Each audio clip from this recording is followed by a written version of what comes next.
दादूस काय बोला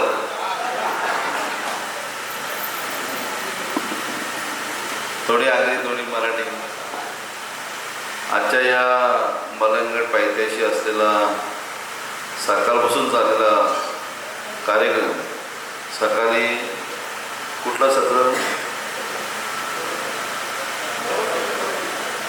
प्रवचन, अनेक कार्यक्रम, साहित्य, आगरी साहित्य संमेलन किंवा आगरी भाष्यशैली, अशा अनेक दिवसभर शुभम दुपारपासून फोन करते मला.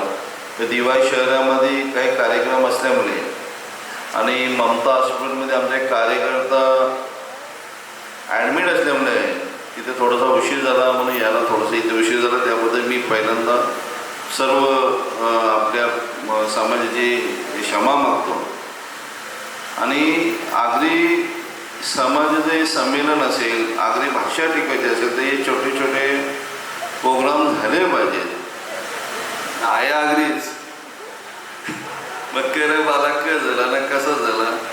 आम्ही बी बस बोलातो ना बाबाच बोलातो. बाबाला माझी आई आत्ताच वाढली पण आम्ही शेवट पण बस बोलातो. दादाला दादाच बोलतो, बायला बायच बोलतो. अजूनही बाय माझी आता महिन्याभरापूर्वी गेली. असं आगरीचा होता आणि आगरी बाणा आपण ठेवणार आहोत. मग आज बरं वाटलं का पहिल्यांदाच या आगरी साहित्य संमेलन मी येतोय आणि शुभमला डोका खातो सकाळपासून. मग त्या डोक्या खाण्यापेक्षा मी स्वतः गेलेलं बरं. सर्वांना मी शुभेच्छा देतो. जे जे माझ्याकडनं सहकार्य लागेल, सोनू शेठ माझे मित्र आहेत, आम्ही अतिशय जुने मित्र आहोत.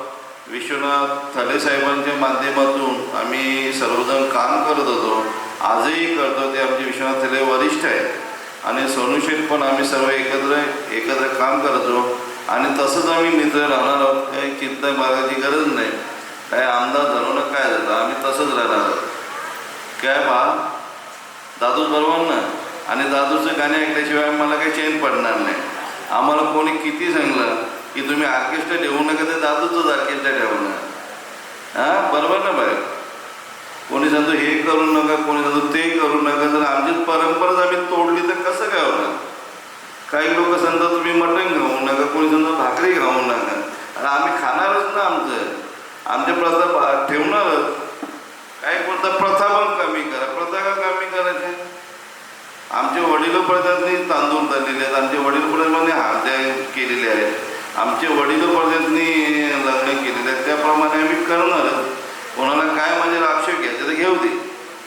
पण आमचे हे जे लग्नकार्य असेल, आमचे जे सणसूद असेल, हे आम्ही आगरी समाज आम्ही ठेवणार म्हणजे ठेवणार.